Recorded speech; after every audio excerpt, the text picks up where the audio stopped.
Sumisilong din kaya ang mga multo? Baka hindi muna lumabas ang sinasabi nilang babaeng multo para umangkas sa likod ng mga tricycle driver. Ano ba pinagsasasabi mong bata ka? Kumain ka na nga lang dyan. Di tamang pag-usapan ng bagay na yan sa harapan ng pagkain. Hindi rin ginagawang biron tungkol sa multo na sinasabi nilang nagpapakita sa mga tricycle driver. Sorry po, Tay. Tay, nun bang nagmamaneho kayo ng tricycle, nakaranas din ba kayo na may umangkas sa inyo na babaeng multo? Kasasabi ko lang sa'yo eh. Ayokong pag-usapan ng tungkol dyan sa harap ng pagkain. Ikaw talagang bata ka? Masabihan ka nga ng isang beses lang. Sige na, kumain ka na.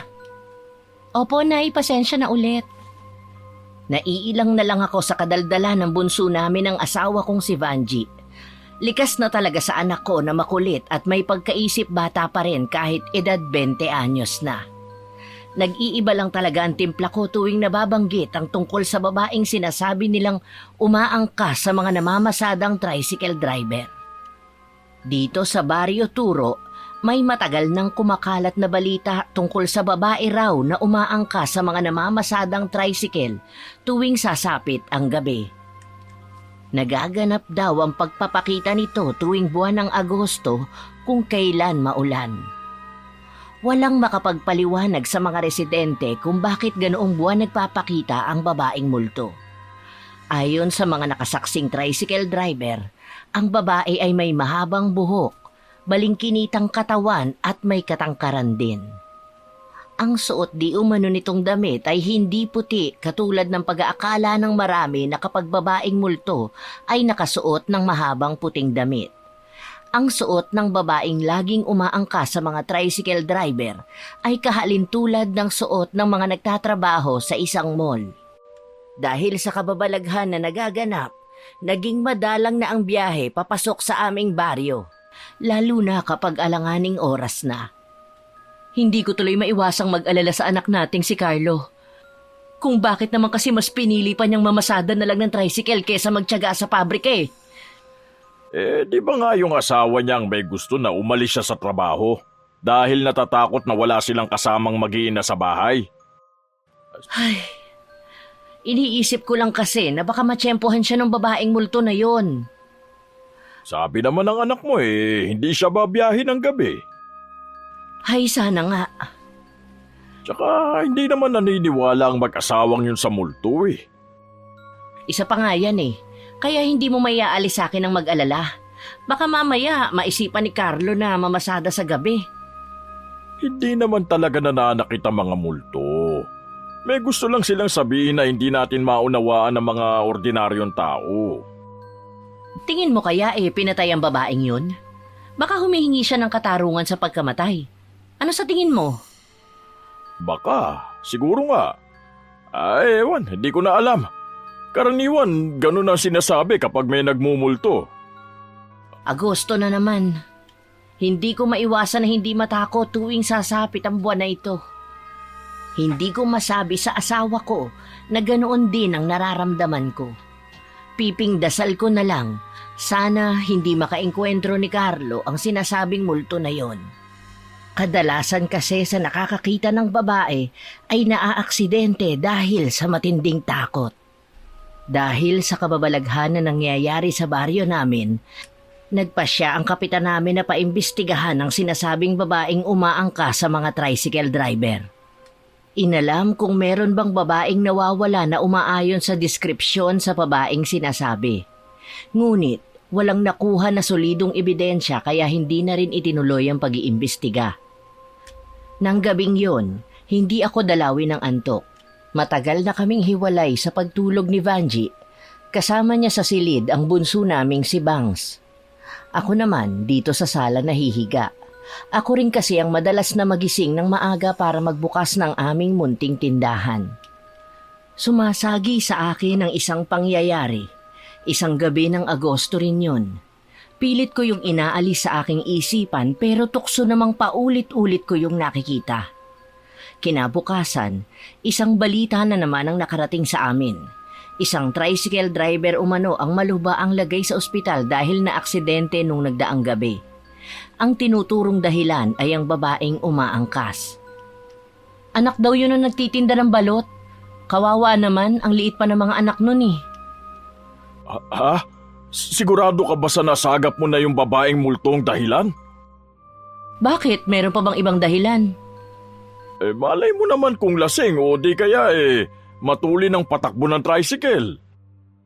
Ang sabi ni Lita, wala daw bisyo yun. Habang dinadala daw nila sa ospital, wala daw bukang bibig yung Tony, kundi yung babaeng multo. Sumisigaw pa nga raw ito na layuan at kailangan pa di umano siya ng pamilya niya. Lalong tumindi ang hinala ako dahil sa mga sinabi ni Vanji, pero wala akong lakas ng loob para sabihin dito ang nalalaman ko. Nagpapakita lang naman ang sinasabi nilang multo tuwing gabi at masama ang panahon. Isang hapon yun, habang ako ang nakatao sa may tindahan, dumating si Carlo bitbit ang isang bag. Hindi rin maipinta ang mukha nito. Ano po, tay? Si nanay po. Umalis kanina kasama ang mga kaibigan. Bakit ikaw lang mag-isa? Nasaan ang mag-iina mo? Nasa amin po. Tay, pwede po bang dumito muna ako kahit pansamantala lang po? Oo naman. Kaya lang bakit ikaw lang? Magsabi ka nga. Nag-away ba kayo ng asawa mo, ha? Oo Hindi ko na po kaya ang pagiging selosa ni Dina. Wala na sa lugar Napapahiya na ako sa mga kaibigan ko Ay, hindi mo masisisi ang asawa mo. Talagang nawala na siya ng tiwala sa isa ginawa mo noon. Tay, ang tagal-tagal na po noon. Pinatunayan ko naman sa kanya na nagbago na ako baka naman kasi binibigyan mo ng dahilan para pagdudahan ka ulit. Hindi po, tay. Sadyang inaagiw lang talagang utak ng babaeng yun. Sabi ko nga lahat sinunod ko na. Nung sabihin niyang umalis ako sa trabaho noon, sinunod ko naman. Siya naman itong may gusto na bumili na lang kami ng tricycle at mamasada ako. Mas maigi pa rin na pag-usapan niyo ang problema kaysa nag-alsabalutan ka agad.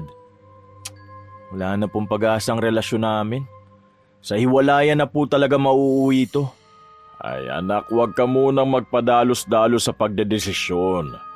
Alalahanin mong may mga anak kayong labis na maapektuhan. Tay, pwede po bang umidlip muna? Kagabi pa kasi ako walang maayos na tulog Sa labas kasi ng bahay ako pinatulog ni Dina Magdamag akong pinapak ng lamok. Ha? Sa labas ka kamo pinatulog ng asawa mo? Lakas din pala nasapak ng asawa mo, no? Sinabi niyo pa. Kaya suko na ako. Ayoko na talaga. Makikipaghiwalay na ako sa kanya. Tsaka na nga natin niya pag-usapan, anak. Pati ako nangungonsumi dyan sa asawa mo Sige, doon ka nalang umidlip sa dati mong silid. Tumangulang si Carlo at naglakad na papasok sa sala. Naiilang na lang akong naiwan sa loob ng tindahan namin. Hindi ko maiwasan na mainis din sa manugang kong si Dina. Nung una kasi naming nakilala ang babae, dama na namin ang pagiging matapang at dominante nito na kabaliktaran ni Carlo. Pero dahil ang anak ko naman ang makikisama sa kanya, tinanggap namin ang babae sa aming pamilya. Kahit kailan, hindi rin namin nakaharap ang sino man sa pamilya nito. Taga-kapis kasi ang babae at sabi nito, palaki lamang ito ng isang tiyahin. Yun lang ang alam namin sa pagkatao nito. Maya-maya lang ay dumating na rin si Vanji. Agad kong sinabing naroon ang anak namin. Binanggit ko na rin ang nangyari kung bakit naroon ito. Ibang klase rin ang babaeng yun Sino siya para gawin niyo sa anak natin? Wala nang ang ginawa si Carlo kundi ang sumunod sa kanya Tapos ganun pa ang gagawin niya? Huwag na tayong mga elampa sa kanila. Away mag-asawa yan Hayaan nating si Carlo ang lumutas sa problema nila. Ay basta! Hindi ko na pababalikin si Carlo sa bahay nila. Kung hindi niya itatrato ng tama ang anak natin, mabuti pang maghiwalay na lang sila. May kasalanan din naman kasi si Carlo Siya ang unang nagluko. Ang ayos-ayos ng pagsasama nila noon keso nabuntis lang ang asawa, nangalabit na ng iba. Tapos naman na yun Nagbago naman na si Carlo. Wag na nga natin niyang pag-usapan. Payuhan mo na lang ang anak mo kung ano yung maganda niyang gawin. Ang mga anak kasi nila ang kawawa O sige, mamaya sa hapunan natin yan pag-usapan. Tinalikuran ako ni Vanji at nagtungo sa may kusina para maghanda ng hapunan namin. Maya-maya lang din, dumating na rin si Bangs galing sa trabaho nito sa bayan bilang cashier. Nang makapagmano sa akin, akma na sanang tataliko dito nang pigilan ko. Nandyan ang Kuya Carlo mo. Dumating kani-kanina lang. Ay talaga po? Nasaan yung mga pamangkin ko? Tagal ko na silang di nakikita eh. Ang kuya mo lang ang nandito. Walang ate Dina mo at ang mga bata. Ho? Bakit naman po? Teka, huwag niyo sabihin na pinalaya si kuya. Hindi naman siguro. Nag-away lang silang mag-asawa kaya nandito ang kuya mo. Grabe talaga yung si Ate Dina. Umandar na naman siguro ang pagkaselosa. Nagkamali na kasi ang kuya mo dati. Kaya siguro wala nang tiwala ang ate mo. Ang tagal na nun eh. Hindi pa rin ba niya napapatawad si kuya? Ay, baka napatawad na ng ate Dina mo. Kaya nga lang hindi ganun kadali para sa kanya makalimutan ang ginawa ni Carlo.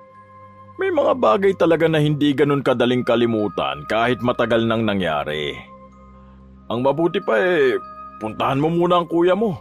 Baka kailangan niya na makakausap eh.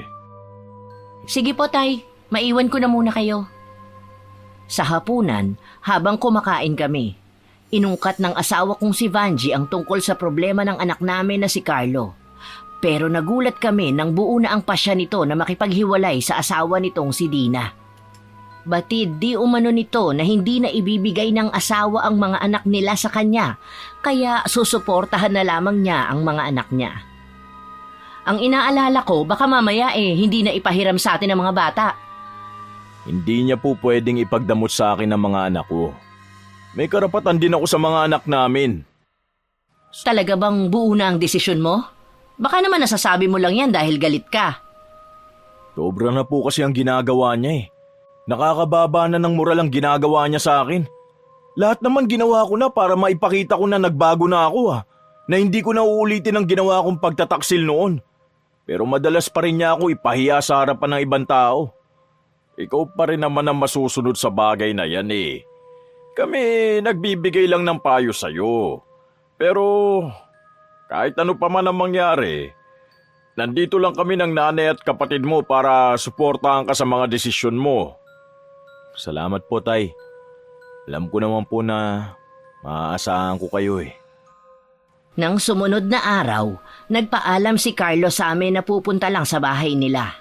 Gusto lang daw nitong magpaalam sa mga anak at kunin ang ilang gamit. Sinamahan siya ni Vanji para daw hindi na ulit magkagulo ang mag-asawa at para na rin makapag-usap ng masinsinan. Habang naghihintay ako sa pagbabalik ng dalawa, inabala ko naman ang sarili ko sa pag-aayos ng mga panindang pinamili ni Vanji para sa tindahan. Nang makatapos ako sa pag-aayos, saka naman dumagsa ang mga bumibili.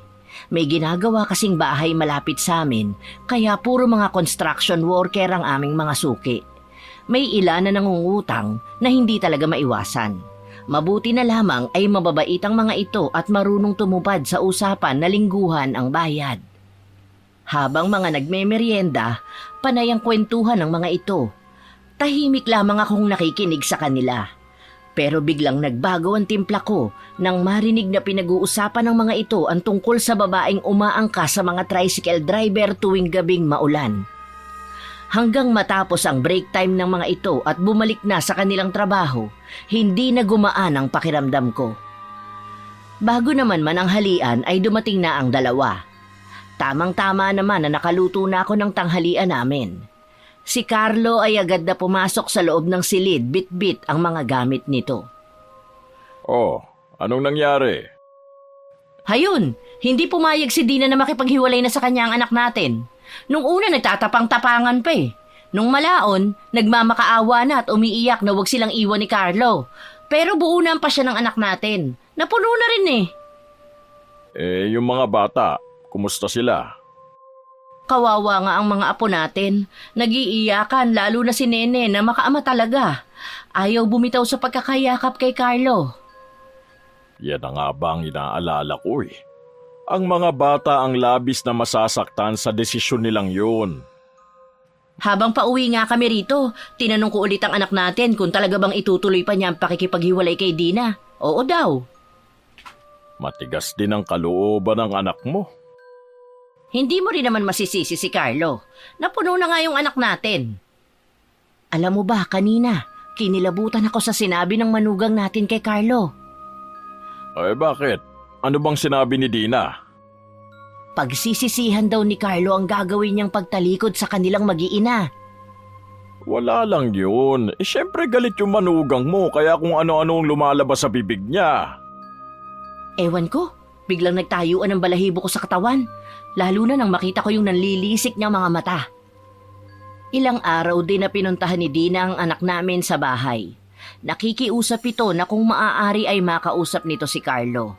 Pero tuwing pumupunta ang manugang ko sa amin, wala lagi ang anak ko. Sinabihan pa kaming mag-asawa na itinatago lang namin si Carlo. Minsan, hindi na nakatiis ang asawa ko. Sinabihan na nito ang aming manugang na buo na ang pasya ng anak namin na makipaghiwalay rito. Galit na nilisan nito ang aming bahay.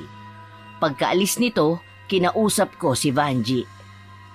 Ay, hindi mo na sana pinatulan pa. Para matauhan. Siya naman na may kagagawan kung bakit napuno na sa kanya si Carlo eh. Saka para hindi na siya balik ng balik dito. Baka mamaya malasin pa tong tindahan natin. Ay, talaga bang hindi na magbabago ang isip ni Carlo? Hindi na nga. Saka mas gusto ko na rin yun kesa habang buhay siyang makulong sa pagsasama nila ng babaeng yun. Noon pa naman ayoko na sa babaeng yun eh. Anak mo lang ang mapilit. Hayan tuloy. Ano nangyari? Sa hiwalayan din naman pala mauuwi ang pagsasama nila. Ang akala kasi nilang pag-asawa parang kanin na isusubo lang at kapag napaso pwede mong iluwa. Hindi naman tayo nagkulang ng paalala sa kanila, lalo na kay Carlo. Masyado kasing nagpadalos-dalos ng desisyon noon. Naiilang ko na lang nasambit. Nang sumunod na araw, sa pagtataka naming mag-asawa, hindi na muling bumalik sa bahay si Dina para piliting makipagbalikan sa kanya si Carlo. Natutuwa naman ang asawa ko dahil tila natauhan na raw ito na wala namang mapapala sa paghahabol sa asawa. Si Carlo naman, inabala na lamang ang sarili sa pamamasada ng tricycle. Mula alas 6 ng umaga hanggang alas 5 ng hapon ang labas nito. Umuuwi lang tuwing tanghalian para kumain. Ilang araw na rin na laging masama ang panahon, kaya lagi kong pinapaalalahanan si Carlo na huwag magpapagabi. Huwag niyo sabihin na naniniwala kayo sa babaeng umaangkas na yon. Huwag kang tumawa dyan. Marami nang nagpatunay na totoo ang babaeng umaangkas sa mga tricycle driver. Ganitong panahon pa naman ang magandang mamasada, tay. Marami kasi ang pinipili na sumakay na lang ng tricycle kesa mag-jeep kahit mas mahal. Kaya totoo man o hindi ang kwento, mag-iingat ka lang palagi. Alalahanin mo na maliliit pa ang mga anak mo. Tay, kahit hindi nyo po sabihin yan, lagi naman po ako maingat sa pagmamaneho ko eh. Mabuti naman kung ganon. O sige, lumakad ka na para mauna ka sa pila. Sige po, tay. Mamaya na lang po ulit tayo magkwentuhan ha. Hindi ko inaalis ang paningin ko kay Carlo habang naghahanda ito sa pag-alis. Nang paanda rin ito ang tricycle at lumabas ng bakura namin, saka lang ako pumasok sa loob ng tindahan. Si Vanji ay kahapon pa masama ang pakiramdam. Para daw minamartilyo ang ulo nito sa sakit. Kanina nang mag-agahan kami, pinainom ko na ito ng gamot. Sinabihan kong magpahinga na lamang sa silid at ako na ang bahala sa pananghalian namin at sa tindahan. Habang abala ko sa pagtutuos ng mga may utang sa amin, narinig kong tinatawag ako ni Vanji. Mabagal akong pumasok ng bahay at pinuntahan ito sa silid. Naabutan ko itong umiiyak habang sapo ang ulo. Oh, ano nangyayari sa'yo? Ang sakit ng ulo ko, Armes. Parang binibiyak sa sobrang sakit. Teka, ikukuha kita ng gamot. Uminom na ako. Lalo lang sumakit ang ulo ko eh. Baka hindi hiyang sa akin ang gamot na yon. Paanong hindi hiyang? Gamot talaga to sa sakit ng ulo. Kung nakainom ka na, hintayin mo na lang at tatalab na yan. Hihilutin ko na lang ang ulo mo. Sige nga. Baka mas maigi yan kaysa sa gamot. Kinuha ko lang ang langis at saka ako naupo sa ulunan ni Vanji. Maingat ko na inilagay ang kanyang ulo sa hita ko at saka ko marahang hinilot-hilot ang sentido nito. Kitang-kita ko ang sakit na iniinda ng asawa ko. Noon lang din nangyari ang ganon. Naisip ko lang na baka dahil na rin sa pagtanda nito. Bumuti naman ang pakiramdam nito at nakatulog na rin. Pagdating ni Bangs, agad kong sinabi ang nangyari sa nanay niya. Ayos na po ba siya ngayon? Bumuti-buti na ang pakiramdam niya nang mahilot ko. Kanina talagang umiiyak siya sa tindi ng sakit ng ulo niya. Mabuti nga nakatulog na Mamaya pa ang gising noon. Pupuntahan ko lang po siya sa kwarto namin. Tumango naman ako. Lumabas ulit ako ng bahay para abangan naman si Carlo. Pasado 5:00 na kasi at hanggang ngayon ay hindi pa rin dumarating ito. Nang magising si Vanji, tuluyan nang nawala ang pananakit ng ulo niya. Nagagawa na ngang magbiro sa kanila. Magaling kasi maghilot ang tatay mo. Mas mabisa pa kaysa sa gamot. Awang-awa ako sa iyo kanina Hindi ko alam kung anong gagawin ko. Mabuti na lamang may langis pa tayo dyan. Kaya naisip kong hilutin ka. Oo nga pala, hindi pa ba dumarating si Carlo? Madilim na sa labas Hindi pa nga Wala pa naman tigil ang ulan. Sinabihan ko na na huwag magpapagabi. Matigas talaga ang ulo ni Kuya. Saka hindi yun naniniwala sa mga kababalaghan. Kaya tiyak na hindi rin yun naniniwala sa mga multo. Hindi lang naman dahil dun Alam nyo na walang poste ng ilaw papasok dito sa atin. Mahirap bumiyahe kapag ganyang kasama ang panahon. Madalas na madulas ang daan at may mga bangin sa dulo nitong lugar natin. Paano kung dun pa magpahatid sa kanya ang pasahero niya? Hindi pa man ako nakakatapos ng paglilitahan niya ko, narinig na namin ang tunog ng tricycle ni Carlo. Agad na lumapit si Bang sa may pinto at binuksan yon. Pagkatapos ng ilang sandali, pumasok na si Carlo na basa ang kasuotan. Pasensya na po kayo kung ngayon lang ako. Ang dami kasing stranded na pasahero ngayon Sayang naman kung hindi ako magsasakay. Meron ako hinatid sa sunod na barangay. Kaya dumiretso na ako na uwi dito. Ang mabuti pa maligo ka muna. Baka mamaya magkasakit ka pa. Sige po, mabilis lang ako. Gutom na rin kasi ako Tamang-tama, sinigang sa miso ang niluto ng tatay niyo ngayon. Sa hapunan, tahimik lang akong nakikinig sa usapan ng mag-iina ko habang kumakain. Hanggang mapunta ang usapan sa manugang kong si Dina. Nagbibigay ka ba sa mga anak mo? Oo naman po. Hindi lang pera ang inaabot ko. Nagbibigay din ako ng grocery. Ayoko kasing may masabi sa akin si Dina. Mabuti nga at tumigil na ang babaeng yun sa pagpunta rito sa bahay. Inaway ko kasi nung huli nagpunta rito Natakot na sigurong bumalik. Ano po bang sinabi niyo sa kanya? Hindi niyo naman po kailangan na awayin pa yung tao O bakit? Huwag mo sabihing nagmamalasakit ka pa rin sa babaeng yun sa kabila ng ginawa niya sa'yo. Siya pa rin po ang nanay ng mga anak ko. Wala akong pakialam kung siya pa ang nanay ng mga apo ko. Natutuwa nga ako at wala na siya sa buhay mo Naiiling na lang ako nang marinig ko yon sa bibig ni Vanji. Maging si Carlo ay naiiling na lang sa pinagsasasabi ng ina. Kinabukasan, maulan pa rin. Katulad ng dati, maaga kong binuksan ang tindahan.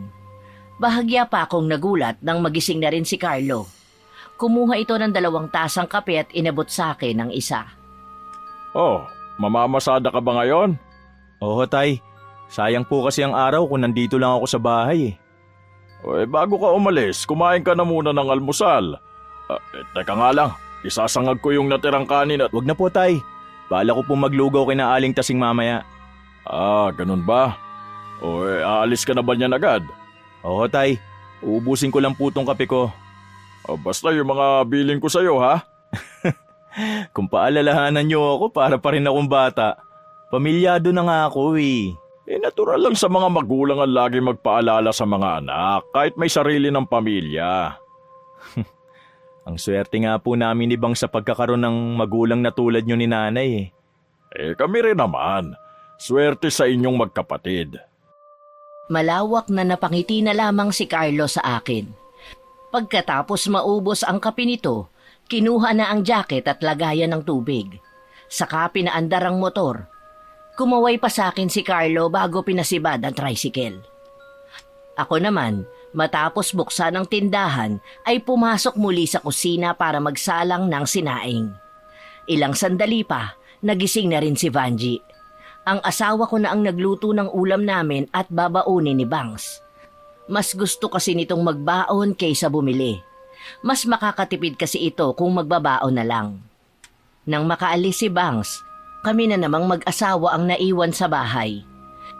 Nasulyapan ko pang abala si Vanji sa pagwawalis ng sahig. Ilang minuto pa lang akong nakakatalikod nang marinig ko ang malakas na kalabog sa may sala. Kahit hirap sa paglalakad at muntik pang sumabit ang saklay ko sa upuan, dali-dali kong nilapitan si Vanji na wala nang malay sa sahig. Vanji! Vanji! Ano nangyari sa'yo? Gumising ka! Tinapik-tapik ko pa sa pisngi si Vanji pero puro ungol lang ang itinutugon nito sa akin. Mabuti na lamang, saktong bumibili ang kapitbahay naming si Susan. Tinawag nito ang asawa at sila ang nagbuhat kay Vanji sa sofa. Pinaamoy pa ni Susan ng ammonia ang asawa ko. Ilang sandali pa nagkamalay na rin ito. Anong nangyari? Nakita na lang kitang nasa sahig na at wala malay. Mabuti na lang at bumibili si Susan kaya nasaklolohan kanila. Bigla na lang kasing nagdilim ang paningin ko eh. Hindi ko rin alam kung bakit. Hindi kaya mataas ang dugo mo.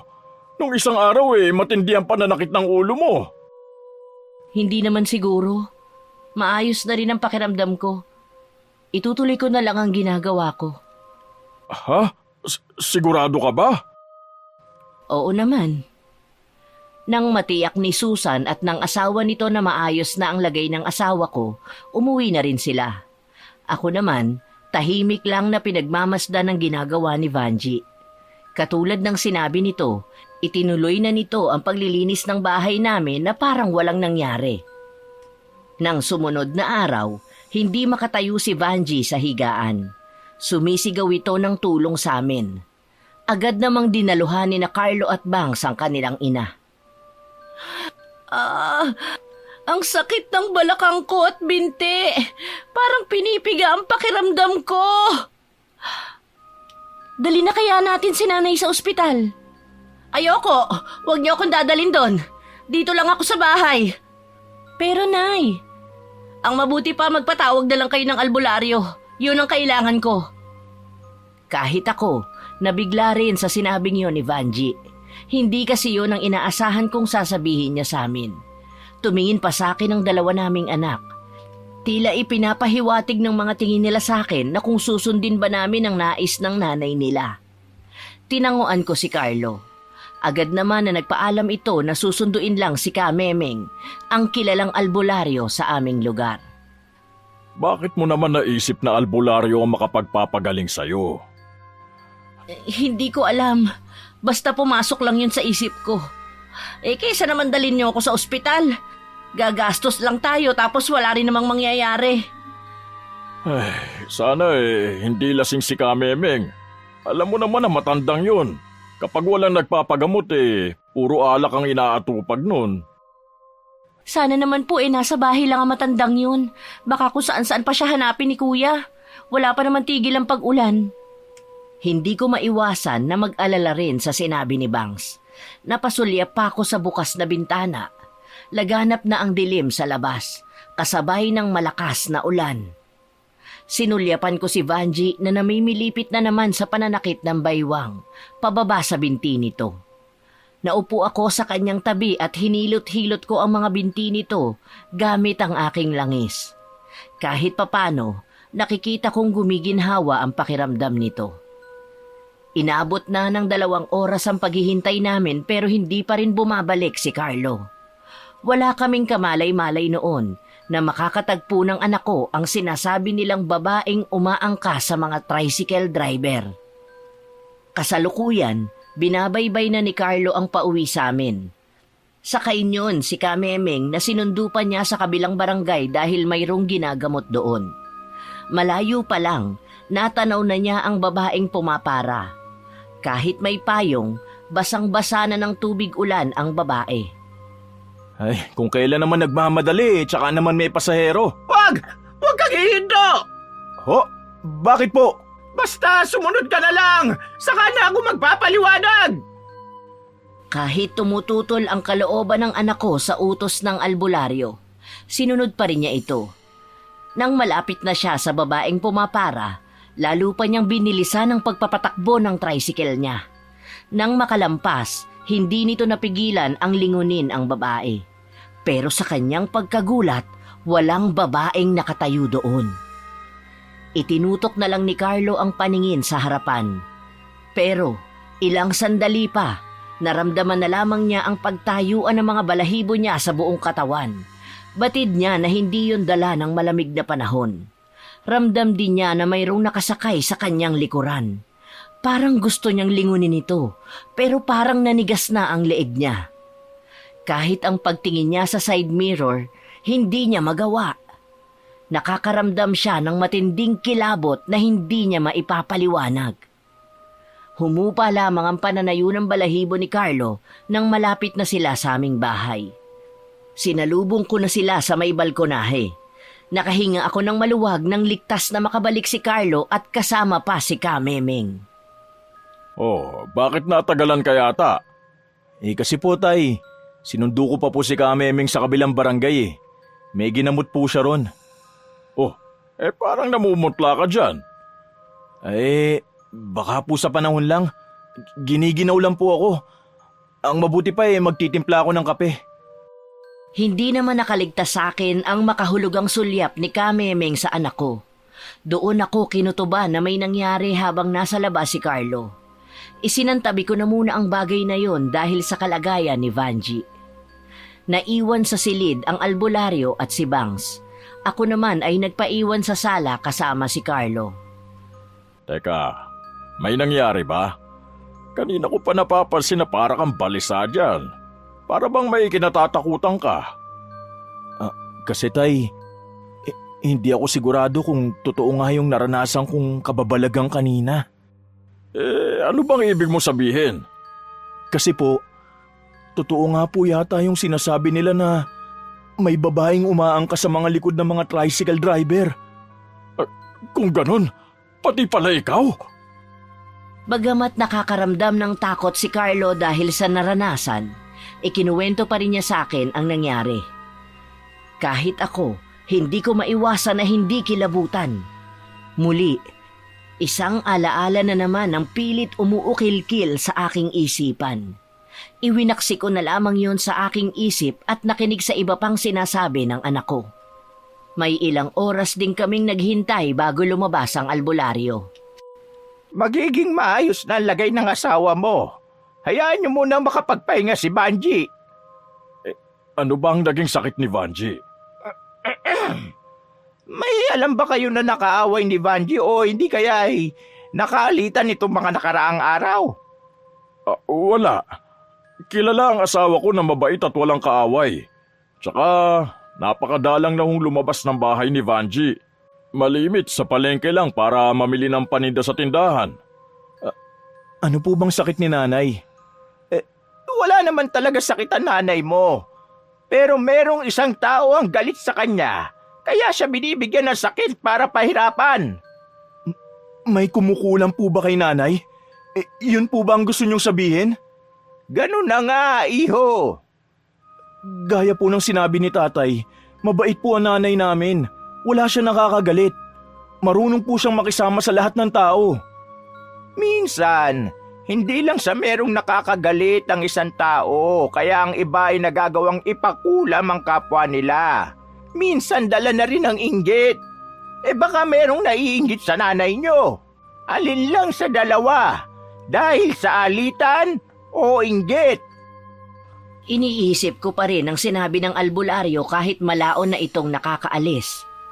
Tumanggi rin ito na magpahatid kay Carlo at sinabihan pa na sunugin agad ang damit na suot nito kanina. Kinabukasan, maulan pa rin pero hindi na ganon kalakas. Akala ko ay hindi na mamamasada si Carlo. Namamanaag na kasi ang araw nang lumabas ito ng silid niya. Oh, mamamasada ka ba ngayon? Ohoy, sayang po kasi ang araw. O ba't tinanghali ka yata ng gising? Hindi po kasi agad ako nakatulog kagabi. Iniisip mo ba yung sinabi ni Kamemeng kagabi? Sinunod mo ba yung bili niya? Oo, bago po ako nahiga kagabi, sinunog ko na yung damit. Yun naman po ang bili niya eh. Naawag ko ng paabuti ng umaga. Huwag ka na muna kaya mamasada. Nag-aalala kasi ako sa'yo eh. Hindi po pwede. Nag-iipon din po kasi ko eh. Ay, ganun ba? Basta mag-iingat ka ha. Huwag ka na lang magpaabot ng gabi sa daan. Opo, Tay. Sige po, gagayak na po ako. Nung almusal, kami lang ni Bangs ang magkasalo sa hapagkainan. Natutulog pa kasi ng mga oras na yon si Vanji. Sinabi rin ito na hindi mo napapasok sa trabaho para mabantayan ang ina nito. O ano, naging maayos naman ba ang naging tulog ng nanay mo kagabi? Oho, Tay, diretso po ang tulog niya. Magaling po talagang albularyo si Kamemeng. Mabuti naman kung ganun. Kahit papano makakahinga na tayo ng maluwag nito. Tay, sino kaya ang nagpakulam kay nanay? May alam ba kayo? Mabunga nga lang yan nanay mo, pero mabait at kasundo ang lahat. Palaisipan din nga sa akin ang bagay na yan eh. Bigla lang po sumagi sa isip ko. Hindi kaya pinakulam siya ni Ate Dina? Bakit naman siyang naisip mo? Siya lang naman na may galit sa atin eh, lalo na kay nanay. Nabanggit kasi ni kuya na sinabi ng asawa niya sa kanya na baka sa sulsol ni nanay, kaya siya nakikipaghiwalay sa kanya. Alam mong hindi totoo yan. Kita mo naman kahit tutol sa kanyang nanay mo noon, pinakikitunguhan pa rin siya na maayos. Nito na lang huli nagalit ang nanay niyo dahil sa ginagawa niya sa kuya mo. Grabe naman po kasing magselo si Ate Dina. Wag mo na nga palang mabanggit sa nanay mong napag-usapan natin ngayon ha. Baka lalo magalit yun kay Dina. Oho, Tay. Tay, nabanggit na ba sa inyo ni kuya ang plano niya? Ha? Anong plano? Balak daw ho niyang mag-abroad. Talaga? Hindi niya nababanggit yun. Kanina sabi niya lang nag-iipon daw siya. Yun na nga po yun. Kahit ano man ang desisyon niya lagi kaming nakaalalay sa inyo at handang laging sumuporta. Nakukonsensya daw po kasi siya na mas inuna niya ang pag-aasawa kaysa sa tumulong sa inyo noon. Di naman namin kayo inuobliga na tumulong sa amin ng nanay niyo May pensyon naman ako at malaking tulong din itong tindahan natin. Hayaan na lang po natin si kuya kung gusto niyang bumawi sa inyo. Saka mas makakaipon siya kung mag-a-abroad siya, lalo na't nag-aaral na ang mga anak niya. Habang lumalaki ang mga bata, syempre lumalaki rin ang gastos. Ay, kumusta na kaya ang mga apo ko? Miss na miss ko na sila Isa pa nga po yan. Kung hindi pa pupuntahan ni kuya sa eskwelahan ng mga pamangkin ko, hindi pa niya makikita. Ayaw na po siyang papasukin sa dati nilang bahay ng asawa. Gustuhin ko man na magkasundo silang mag-asawa. Nasa kuya mo pa rin ang desisyon sa bagay na yan. Yun nga po Nang araw na yon, naging matumal ang benta ng tindahan namin. Nagtataka rin ako kung bakit hindi na bumibili sa amin ang mga trabahador na gumagawa ng bahay malapit dito sa amin. Nang bumili si Susan, sa kanya ko nalaman na sa kabilang tindahan na umuutang ang mga suki namin. Di umano, mas mura at kumpleto sa kabilang tindahan. Maging ang iba nilang mga kapitbahay, doon na rin sa kabilang tindahan bumibili. Kasing lungkot tuloy ng panahon ng benta ng araw na yon. Ganyan talaga ang tindahan. Minsan malakas, minsan mahina. Hindi talaga pwede asahan lagi. Tanggap ko naman yun, anak. Wala sa akin kung doon nila gustong bumili. Hindi naman natin hawak ang mga taong yun Hindi ko na lamang sinabi kay Bangs ang mga iba pang sinabi sa akin ni Susan nang minsang bumili ito sa akin. Anito, sinisiraan ang aming tindahan para sa bagong tindahan bumili ang mga dati naming suki. Pinagkibit-balikat ko na lamang ang mga sinabi ng ginang sa akin. Nung hapon, muling bumalik si Kamemeng para tingnan si Vanji. Hindi nito sinabi sa asawa ko ang totoong sakit nito dahil na rin sa pakikiusap ko. Masyado kasing nerbiyosa ang asawa ko pagdating sa mga nararamdamang sakit. Minsan, sumasagi sa isip ko ang sinabi ni Bangs na baka may kinalaman si Dina sa nangyayari kay Vanji. Pero naisip ko na hindi tamang mamintang ng walang solidong ebidensya. O ano, wala ka na bang ibang nararamdaman pa? Wala naman na. Nagtataka nga ako kung bakit bumalik pa si Kamemeng eh. Gusto lang pala niyang ibigay sa akin ang pulseras na ito. Para saan daw ba yan? Mabisa raw itong proteksyon sa lahat ng uri ng elemento. Hindi kaya nanuno ako, Armes? Oh, wala naman tayong puno ah. Paano ka naman manununo? Baka nung minsang sumama ako sa kaibigan ko. Marami kasing puno doon eh. Kung totoo man yun, mabuti pang iwasan mo na lang ang gumawi pa ron. Tsaka, lagi mo na lang yang isusuot. Hay, sumagi pa naman sa isip ko na baka kako kinukulam ako. Buti na lang hindi naman pala. Sa bait mong yan, sino naman ang gagawa nun sa'yo? Isa lang ang pumapasok sa isip ko. Walang iba kundi yung manugang nating si Dina. Ikaw talaga, masama ang mambintang. Siya lang naman ang may galit sa akin eh. Sino pa ba ang maiisip ko? Hindi naman siguro dahilan yun para gawin niya yun sa'yo. Tsaka, tingin ko wala namang alam yun sa kulam eh. Kahit ano pa ang sabihin mo at pagtatanggol sa babaeng yon, mabigat na ang dugo ko sa kanya. Huwag kang ang ganyan. Nanay pa rin siya ng mga apo natin. Malay mo, magkabalikan pa silang mag-asawa. Ay naku, sana wag na. Natauhan na si Carlos sa kanya. Nakaalis na siya sa manipulasyon ng babaeng yon. Hindi na niya ginagamit ang utak niya kapag nakipagbalikan pa siya doon. Ay nako, huwag na nga nating pag-usapan yan. Ang importante ngayon magaling ka na. Baka mamaya bumalik na naman ang sakit mo. Hindi na nga nakipagtalo si Vanji, pero kita ko pa rin ang inis sa mukha niya para sa manugang namin. Iniwasan na lang naming pag-usapan ang tungkol kay Dina, maliban sa mga apo namin. Nalulungkot din kami dahil hindi magawang pakiusapan ni Carlo ang asawa na ipahiram sa amin ng mga bata kahit isang araw lang. Hayaan mo na lang kung ayaw. Baka mamaya lalo pang lumala ang alitan yung dalawa dahil sa hinihiling namin. Pasensya na po talaga kayo, Tay ah. Alam ko na miss nyo na ang dalawang bata. Kaya lang, nagmamatigas si Dina eh. Tuloy na ba yung balak mong pag-abroad? Opo, Tay. Wala nang atrasan to. Nakapag-apply na nga po ako sa sinasabing agency ng kaibigan ko eh. Kinukumpleto ko na lang ang mga papeles ko. Kung halimbawa na nandun ka na, sana focus ka muna sa trabaho at sa mga anak mo. Baka mamaya kasi, doon ka pa maghanap ng babae. Ako sinasabi ko sa'yo, sakit lang ng ulo ang hahanapin mo. Hindi po yan, Tay. Tsaka ang totoo niyan, mahal ko pa rin po si Dina kahit ganun ang pag-uugali niya. Ibig bang sabihin yan, iniisip mo na makipagbalikan sa kanya? Hindi naman po sa ganun. Kailangan ko pa rin naman pong pag-isipan ng mabuti. Sa bagay nga, minsan ka nang nagkamali noon. Hindi mo kailangang madaliin ang lahat. Kung talagang mahal ka ni Dina, maghihintay yun kahit ano man ang mangyari. Yan nga po ang nasa isip ko. Maiba ko. Mamamasada ka ba ngayon? Oo, Tay. Umuwi lang ako sandali dahil may kinuha ako. Aalis na rin po ako.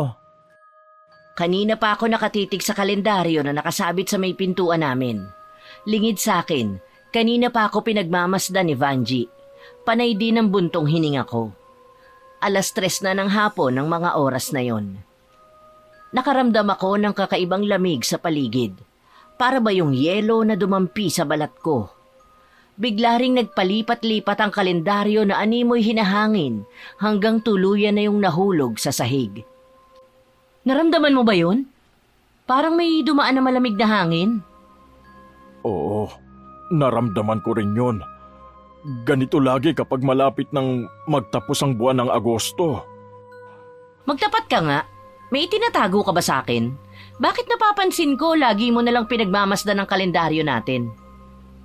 Ay, ang totoo niyan, matagal ko nang itinatago sa dibdib ko.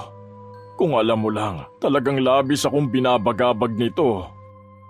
Bakit mo kasi itinatago? Alam mong karamay mo ko sa lahat ng problema. Malaki at maliit man yan. Ano pa ang silbi ng pagiging asawa ko kung pinaglilihiman mo ko? Ayoko na kasi na pati ikaw mag-alala pa. Nag-uumpisa na nga ako mag-alala ngayon eh. Napatitig ako sa mukha ni Vanji. Baka sa kanya ang pagtatampo dahil sa paglilihim ko. Niyaya ko siya na maupo kami sa sofa. Gusto ko nang sabihin sa kanya ang gumugulo sa isip ko sa matagal na panahon. Habang nagsasalita ako, magkakaibang emosyon ang lumalarawan kay Vanji. Kung tama ang hinala mo, baka siya nga ang babaeng yun. Hindi kaya ikaw ang hinahanap niya kaya hindi siya matahimik? Iyon din ang palagay ko. Pero hindi ba binalikan natin siya sa pinag-iwanan ko sa kanya? Kaya lang wala na siya ron. Oo nga, kaya akala natin nakauwi na siya. Hindi ko na rin naman naaalala ang tungkol sa kanya kung hindi mo pa binanggit ngayon eh. Kung ano man na nangyari sa kanya noon, hindi na natin malalaman pa. Kung sakali man na may masamang nangyari sa kanya ng gabing yun, na-aksidente rin tayo noon at naging dahilan pa nga para maputulang ka ng binti. Nang gabing yun, pareho kaming hindi mapakali. Wala pa kasi si Carlo at malakas din ang ulan. Panay ang tingin ko sa orasan sa dingding at kasabay nyo ng pagtanaw ko sa labas ng nakaawang na pinto. Lingid sa aming mag-asawa, pauwi na noon si Carlo. Naghatid lang siya sa kabilang barangay kaya ginabi na siya. Dahil malakas ang ulan, hindi siya makapagpatakbo ng matulin. Sa unahan, may naaaninag siyang nakatayo sa gilid ng kalsada. Parang bulto ng babae. Habang palapit, mas nagiging malinaw ito sa kanya. Teka, parang pamilyar siya sa akin hindi maaari. Kahit delikado, binilisan na ni Carlo ang kanyang patakbo. Napapikit pa siya nang malapit na siya sa babae. Pagkalampas, naramdaman niya ang matinding pangingilabot. Pagmulat ng mga mata, nakita niya sa salamin ng motor ang maputla at tila basang sisiw na babae sa kanyang likuran. Isang sigaw ang pinakawalan niya, kasabay ng nakakasilaw na liwanag sa unahan. Iinom sana ako nang dumula sa kamay ko ang basong puno ng tubig. Napatitig na lamang ako sa nagkapira-pirasong baso. Anong nangyari? Dumulas lang sa kamay ko. Bigla kasi akong kinabahan eh. Yan pa naman ang paboritong baso ni Carlo. Ikaw kasi ang nagregalo sa kanya niyan eh. Oh, lumayo ka muna at kukuha ko ng walis. Vanji, O bakit? Nasugatan ka ba ng bubog? hindi. Pero iba ang kaba ko. Hindi kaya may nangyari kay Carlo? Huwag ka nga magsalita ng ganyan. Nabanggit nga pala sa akin ni Carlo na kahit gabi, mamamasada siya para malaki ang maipon niya. Ano? Bakit mo naman pinayagan? Ayoko nga sana. Kaso siya tong mapilit eh. Maya-maya nandito na rin yun. Hintayin na lang natin. Hindi na ako nakapagsalita pa nang marinig namin ang tunog ng tricycle nito. Nagmamadali si Vanji na sumilip sa may bintana. Lumingon ito na may nakaguhit ng ngiti. Papasok pa lang sinalubong ko na si Carlo. Oh, bakit ngayon ka lang, iho? Pasensya na po kung ngayon lang ako. Naghatid kasi ako ng isang pamilya sa kabilang barangay.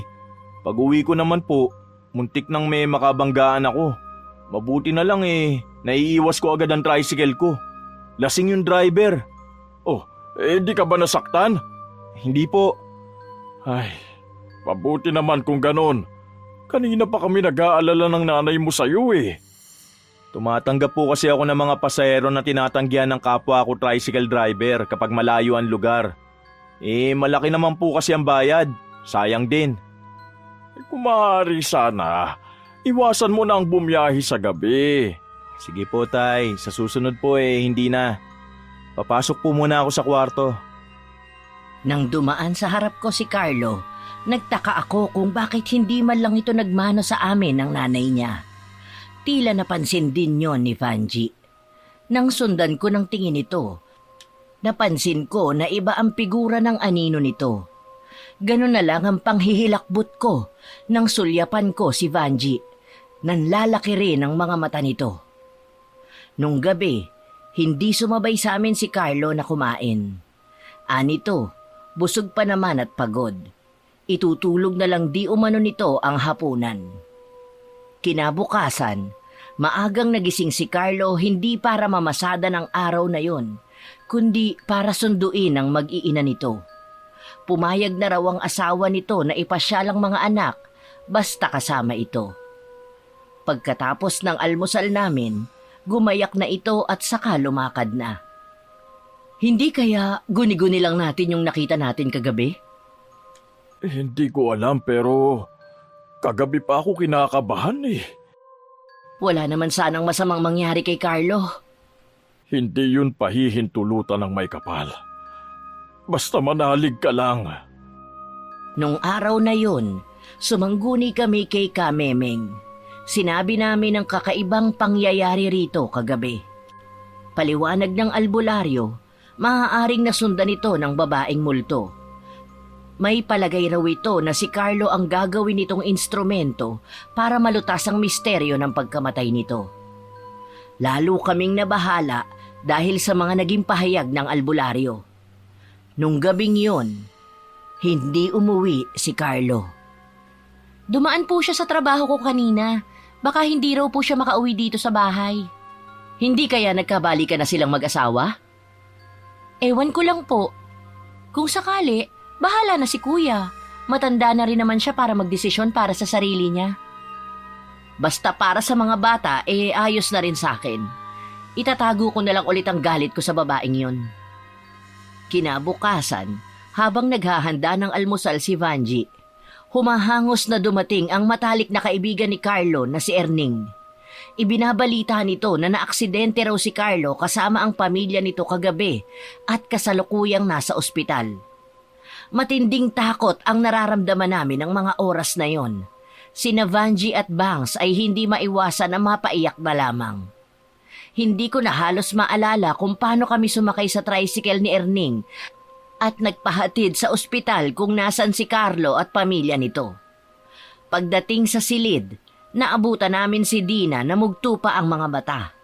May ilan itong pasa at galos sa katawan. Si Carlo naman ay walang malay na nakahiga sa kama. Mas matindi ang pinsala nito at marami rin itong benda. Anak, gumising ka na. Nandito na kami ng tatay at kapatid mo.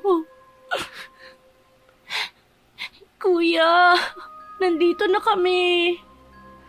Habang kinakausap ng mag-ina ko si Carlo, nilapitan ko naman si Dina na nakatungo lang. Tinanong ko ito sa totoong nangyari. Anito, galing daw sila sa isang handaan kaya sila ginabi ng uwi. Hindi naman daw nasaktan ng dalawang bata. Tanging si Carlo lamang ang napuruhan. Ang labis na nagpasindak sa amin ay nang sabihin nito na dahil sa babaeng umaangkas kaya sila na aksidente. Bago raw sila nabangga sa kasalubong na sasakyan, sumisigaw daw si Carlo na may babae sa likod nito. Dagdag pa ni Dina, maayos na daw ang lagay ni Carlo. May kailangan lang daw na gawin na pagsusuri rito bago palabasin. Salamat sa Diyos at walang masamang nangyari sa mga bata. At hindi ganong kalala ang nangyari kay Carlo. Ang mabuti pa umuwi ka na muna, Dina. Kami na muna magbabantay kay Carlo. Kailangan ka rin ng mga anak nyo. Bumalik ka na lang ulit bukas, ha? Oo nga, iha. Alam namin na pagod ka na rin. Sige na, umuwi ka na muna sa inyo. Ngumiti naman sa amin ang manugang ko. Bago umalis, Nilapitan pa nito si Carlo at may ibinulong. Bago lumabas ng silid na yon, nagmano pa ito sa amin ni Vanji. Lumabas muna sina Vanji at Bangs dahil bawal ang maraming bantay. Nakatingin lang ako sa wala pa ring malay na si Carlo. Habang nakasandal sa upuan, nakatingin lang ako sa kawalan. Laman ng isip ko ang sinabi ni Dina na ang babaeng umaangkas ang dahilan ng kanilang aksidente. Nag-uumpisa ng bumigat ang talukap ko nang mapatingin ako bigla kay Carlo nang umungol ito at tuluyan ng magmulat ng mga mata. Anak? Buti gising ka na. May gusto ka bang kainin o nauuhaw kaya? Teka lang, tatawag ako ng nurse. Akma na sana akong lalabas nang pigilan nito ang kamay ko. Blanko ang ekspresyon nito habang nakatingin sa akin. Ang sabi ng doktor, may ilan lang daw na pagsusuring gagawin sa'yo tapos pwede ka na nilang payagang umuwi. Pwede ka naman daw kasing magpagaling na lang sa bahay eh. Tulungan mo akong umuwi sa amin. Hinihintay na ako ng anak ko. Ha? Bigla akong napaurong. Muntik pa akong matumba kung hindi lang ako otomatikong napahawak sa sandalang upuan. Pakiramdam ko ng mga oras na yon, hindi si Carlo ang nagsasalita. May kilabot na gumapang sa akin at may malamig na hangin ang tila dumaan. Sa isang iglap, biglang nag-iba ang paligid. Para akong dinala sa isang pangyayari na gusto ko nang ibaon sa limot. Isang pangyayari na magbibigay linaw sa kung ano ang nangyari sa babaeng umaangkas sa mga tricycle driver. May isang dalagang ina noon na nagtatrabaho sa isang bagong bukas na mall. Ang bahay nito ay nasa dulong bahagi na ng Baryo Turo. Bihira lamang ang may naghahatid sa lugar na yon dahil sa bukod sa may kalayuan na, lubak-lubak pa ang daan at wala ring poste ng ilaw. Buwan ng Agosto yon, kasagsagan ng malakas na ulan. Pauwi na sana ako noon galing sa pamamasada. Bago makarating sa bahay namin, isang babae na basang-basa ang pumara sa akin. Hawak pa nito sa kamay ang sirang payong. Sa pag-aakalang malapit lang ito, huminto ako sa tapat nito. Saan po kayo, miss? Sa may barangay Turo, Purok 6. Naku, miss, dulo na yon. Sa bungad lang kasi ako ng barangay Turo eh. Tsaka gagarahin na ako. Sa iba na lang po kayo sumakay. Sige na po, Manong. Naghihintay na po sa akin ang anak at lola ko eh. Tiyak na nag-aalala na sila sa akin. Dodoblehin ko rin po ang bayad. Basta ihatid nyo lang po ako. Naku, miss, kahit doblehin nyo pa. Walang basa-basa maghahatid sa inyo doon. Lalo na sa ganito kasamang panahon. Nagmamakaawa po ako sa inyo. Hinihintay lang po ako ng anak ko eh. Kailangan ko na po talagang makauwi. Dahil sa pangungulit ng babae, pumayag na rin ako na isakay siya hanggang sa tapat ng bahay namin. Mula doon, maaari na siyang mag-abang ng ibang tricycle. Sumang-ayon naman ito sa mungkahi ko. Ang sabi niya pa, maaari naman daw niyang lakarin ang pauwi sa kanila. Naaawa man ako rito, mas nanaig pa rin sa akin ang kagustuhang makauwi ng maaga. Anibersaryo kasi namin yon ng asawa ko. Bago ako umalis nung umaga, nagsabi ito na magluluto ito ng espesyal para sa hapunan namin. Hanggang dito na lang tayo, miss. Pasensya ka na, ha? Hinihintay na rin kasi ako ng misis ko eh. Okay lang po, heto po ang bayad ko. Wag na, miss. Sabi ko nga sa'yo, gagarahin na talaga ako. Sinabay lang kita para malapit ka na sa uuwian mo. Salamat po sa inyo, Manong. Matapos makapagpasalamat, mabilis nang lumakad ang babae palayo. Tinalunto na nito ang maputik at lubak-lubak na daan pauwi sa kanila. Kahit nanginginig sa ginaw dahil basang-basa na ng tubig ulan, hindi nito alintana ang bagay na yon. Ang nasa isip lamang niya ay ang kanyang anak. May ilang beses pang magmuntik-muntikang madulas ang babae dahil sa maputik na daan. Sobrang dilim din ng parting yon. Piping dasal na lamang ng babae na sana may motorista na dumaan para makasakay siya. Pero hindi yata inaadya ng pagkakataon. Naisip din niya, Sino pa kayang lalabas ng ganitong oras ng gabi at masama pa ang panahon? Malapit na siya sa puno ng langka nang biglang kumidlat ng malakas. Sa sobrang taranta niya ay napatakbo siya sa tabi ng puno. Hindi niya napansin na bangin na pala ang tabing yon ng daan. Huli na nang mapagtanto niya ang nakaambang panganib. Gumulong na siya pa ibaba at naramdaman ang pagtama ng ulo sa matigas na bagay. Bago magdilim ang paningin, may naaninag pa siyang liwanag na nagmumula sa taas ng daan.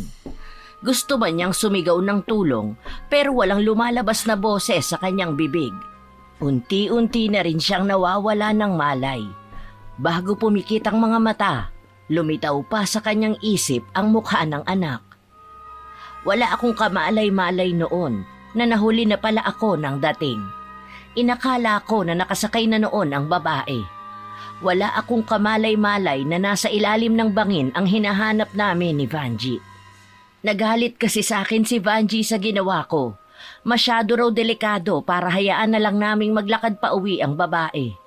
Sa pagbalik naman namin, isang tricycle naman ang nakasalubong namin.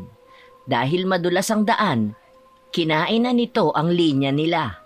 Yon ang aksidente kung bakit naputulan ako ng binti. Patawarin mo ko. Hindi ko alam na yun palang nangyari sa'yo. Bakit po kayo umiiyak? Anak, may malaki akong nagawang pagkakamali. Hindi ko po kayo maintindihan. Pag-uwi na lang natin pag-usapan ang bagay na to. Ang mahalaga, maayos na ang lagay mo. Kahit hindi lubos na uunawaan ni Carlo ang sinasabi ko, tumango na lamang ito sa akin. Ilang sandali lang, dumating na ang doktor na tumitingin sa kanya. Sumagi sa isip ko na baka ginamit lamang nito si Carlo para maiparating sa akin ang gusto niya. Nangako ako na sa lalong madaling panahon ay hahanapin ang bangkay niya para matahimik na ang kanyang kaluluwa. Kinabukasan, pinayagan na ng doktor na makalabas ng ospital si Carlo. Pagdating sa bahay, kaharap ang pamilya ko, sinabi ko sa kanila ang nangyari sa ospital. Kung ganun, ang babaeng umaangkas sa mga tricycle driver ay humihingi lang ng tulong para makita ang katawan niya. Maniwala kayo mga anak, hindi ginusto ng tatay niyo ang nangyari. Napagbayaran na niya ang nangyaring kapabayaan niya noon. Hindi naman po namin sinisisi si Itay. Alam naman po natin na aksidente lang ang nangyari sa babaeng yon. Hanggang ngayon, binabagabag pa rin ako sa nangyari sa kanya. Malakas ang kutob ko noon pa, pero natatakot akong malaman ang katotohanan. Ay, hinintay ko pa talaga na may masamang mangyari sa'yo. Marahil po hindi naman niya intensyon na mamatay ako. Ginawa niya lang akong daan para makarating sa inyo na kailangan niyang tulong. Ito na ang pagkakataon niyo po para makabawi sa kanya. Hindi niyo man po siya naihatid sa mismong bahay niya ng gabing yon. Mahanap man lang sana ang kanyang katawan sa ilalim ng bangin na kinahulugan niya. Dahil sa patuloy na pag-uulan, ipinagpaliban na muna namin ang paghahanap sa bangkay ng babae. Ang tanging palatandaan kasi namin ay malapit sa puno ng langka ito nahulog. Sa pagkakaalam ko, ang papuntang Purok 6 ay maraming puno sa magkabilang daan. Sa wakas, gagaan na rin ang pakiramdam mo niyan. Ay, oo nga. Sana hindi ako naduwag na sabihin sa iyo ang nalalaman ko. Hindi sana naiwasan ang maraming aksidente. Hindi pa naman huli ang lahat. Saka sa lahat ng tricycle driver na inaangkasan ng babae, wala namang namamatay. Wala talaga siyang intensyon na makasakit. Siguro likas na mabait ang babaeng yon nung nabubuhay pa. Tingin ko nga na mabait siya. Naalala ko ang sinabi niya ng gabing yon. Hinihintay na siya ng anak niya. Ang gusto lang naman niya ay makauwi na. Pero tinanggihan ko siyang ihatid. May bigat pa rin sa dibdib ko ng mga sandaling yon. Siguro hindi na yun mawawala pa kahit matagpuan pa namin ang bangkay niya. Habang buhay ko na yun dadalhin dito sa dibdib ko. Habang nagpapagaling si Carlo, panay naman ang dalaw ng kanyang mag-iina. Kahit walang sabihin, napapansin naman namin na nagkakaayos na silang mag-asawa.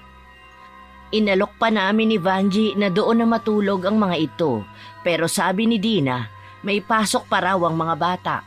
Wala silang dalang gamit, sa susunod na lamang daw.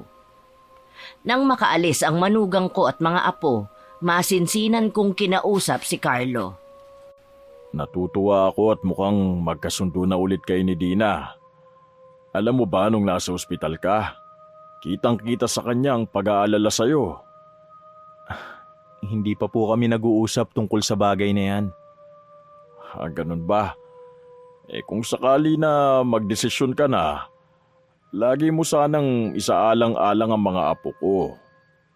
Opo. Sa ngayon po gusto ko munang ituloy ang plano ko. Mas mahalaga sa akin ang kinabukasan ng mga anak ko. Sabayan mo ng dasal ang lahat ng plano at ipaubaya mo sa may kapal. Tiyak na ituturo niya sa iyo ang tamang direksyon. Pagkatapos ng pag-uusap namin, iniwan ko muna siya para makapagpahinga. Nang sumunod na araw, maaliwalas na ang panahon. Lakas loob kaming lumapit sa kapitan ng baryo namin. Noong una, nag-aalangan kami kung dapat ba naming ipaalam dito. Pero alang-alang sa ikatatahimik ng kaluluwa ng babae, ipinagtapat namin ang tungkol sa nangyari dito. Sa lahat ng oras, naroon ang pamilya ko para suportahan ako sa aking desisyon. Gaya ng inaasahan, hindi kami agad pinaniwalaan. Dumating pa sa punto na pinaghinalaan pa ako at ang pamilya ko. Kilala niyo kami na mabuting residente sa lugar na to. Wala kami naging kaaway kahit noon. Kaya nga po kami sa inyo lumalapit dahil alam namin na kayo lang ang makakatulong sa amin. Oo nga po, Kapitan. Bakit hindi niyo po muna subukan na hanapin ang katawan ng babaeng yun? Siguro naman po, doon niyo malalaman ang totoong nangyari sa kanya. Nagdududa na tiningnan kami ni Kapitan. Tumulong na rin si Kamemeng. Pinsan kasi ng asawa nito ang Kapitan. Inako na rin nito na siya ang nagsabi sa amin ng tungkol sa babae. Sa huli, napapayag na rin namin ang Kapitan na hanapin ang bangkay ng babae sa bangin na kinahulugan nito. Piling-piling tao lamang ang kasama sa pagresolba ng kaso ng babaeng nawawala.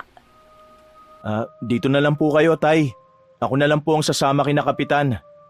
Pangatlong araw nyo ng paghahanap pero hanggang ngayon hindi nyo pa rin nakikita ang bangkay ng babaeng yun. Huwag na po kayong mag-alala. Mahahanap din po natin siya. Kung hindi nga lang ako magiging pabigat sa inyo, gusto ko rin sanang sumama eh. Pasensya na po, Tay. Nasa talyar pa kasi yung tricycle ko eh.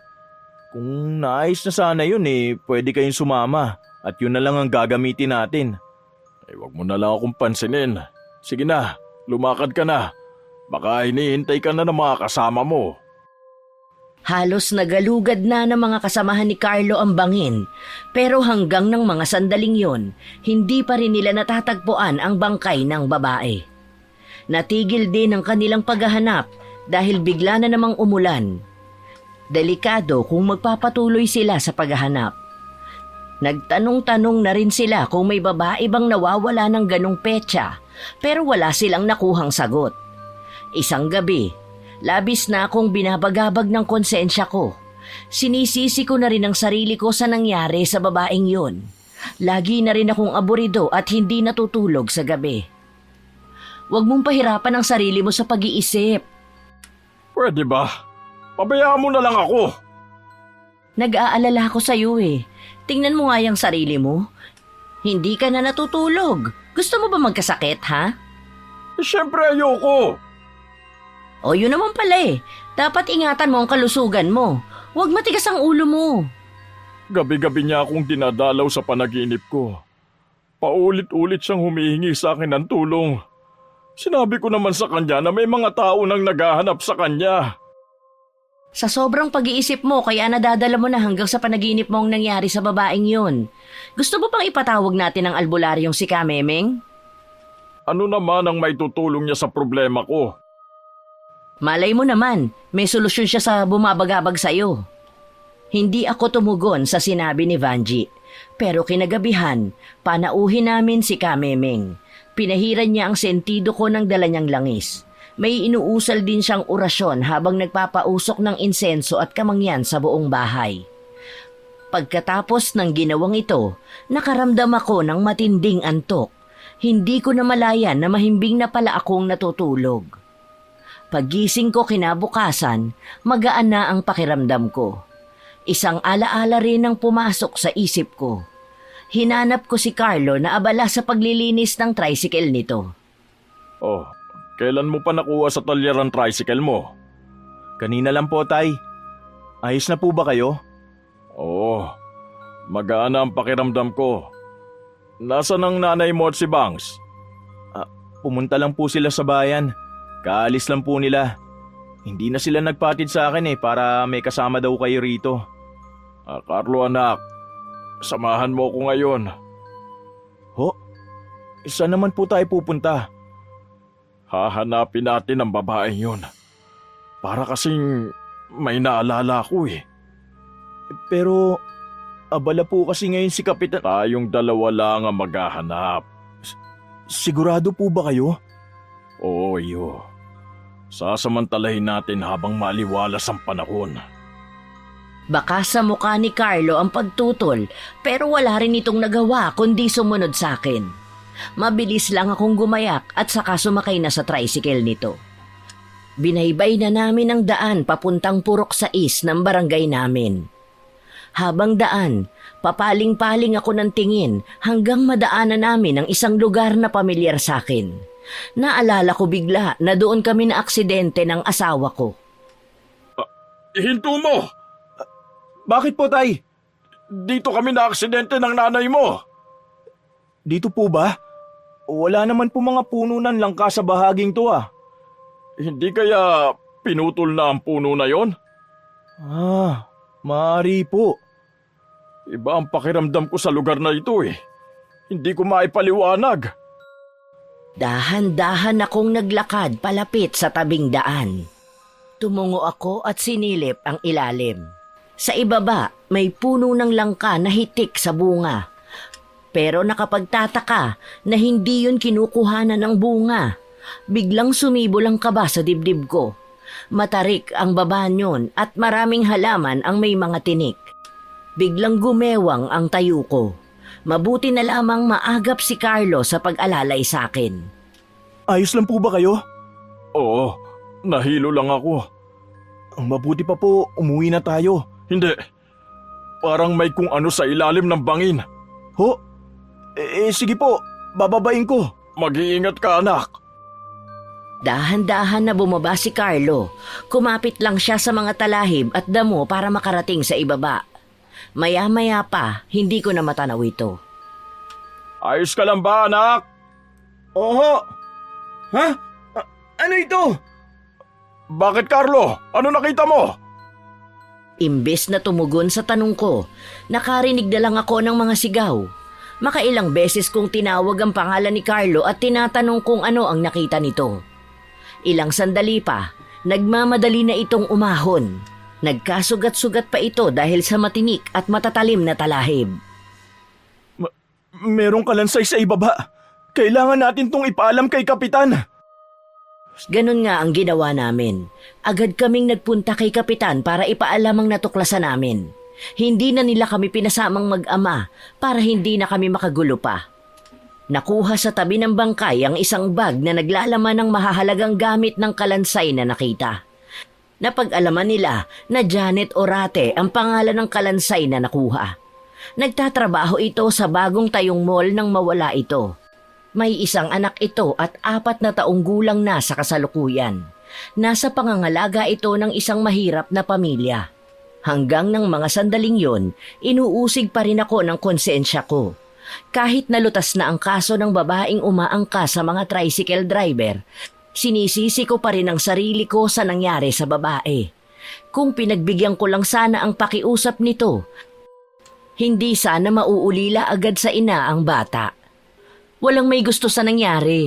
Maaaring hanggang doon na lang talaga ang buhay niya sa mundo. Siguro nga. Pero habang buhay ko pa rin dadalhin ang pangyayaring yun. Kung makakaluwag sa dalahin mo, pwede naman nating tulungan ang bata. O di kaya ampunin na lang natin.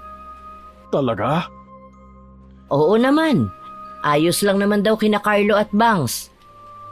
Sana, kung nasan man ngayon si Janet, napatawad na sana niya ako. Isang buwan pagkatapos malutas ang kaso ni Janet, kinausap ng mga anak ko ang pamilyang kumukupkop sa bata. Pinahiwatig nila ang kagustuhan na ampunin ng bata. Dahil hikaho sa buhay at kilala naman kami sa baryo na yon, napapayag silang ibigay sa amin ang pangangalaga sa bata. Nang mabigyan ng maayos na libing si Janet, dumalaw kami ng buong pamilya ko sa puntod niya. Nagkabalikan na rin sina Carlo at Dina. Nangako ang manugang ko na babawasan na ang pagiging selosa at buong puso nang magtitiwala sa anak ko. Inamin din sa akin ni Carlo na nagtapat sa kanya ang asawa na ito ang may kagagawa ng pangungulam kay Vanji. Wala naman daw itong intensyong patayin ang asawa ko. Gusto lang naman daw nito na turuan ng leksyon ng asawa ko dahil sa pakikialam sa kanila. Nangako raw ito na hindi na ulit yun gagawin. Isang kapitbahay di umano ang hininga nito ng tulong para maisagawa ang kulam nito sa asawa ko. Nung una, nagalit ako kay Carlo. Pero sa huli, mas pinili ko na lamang unawain ang asawa niya. Ang mahalaga naman sa akin ay masaya ang anak ko.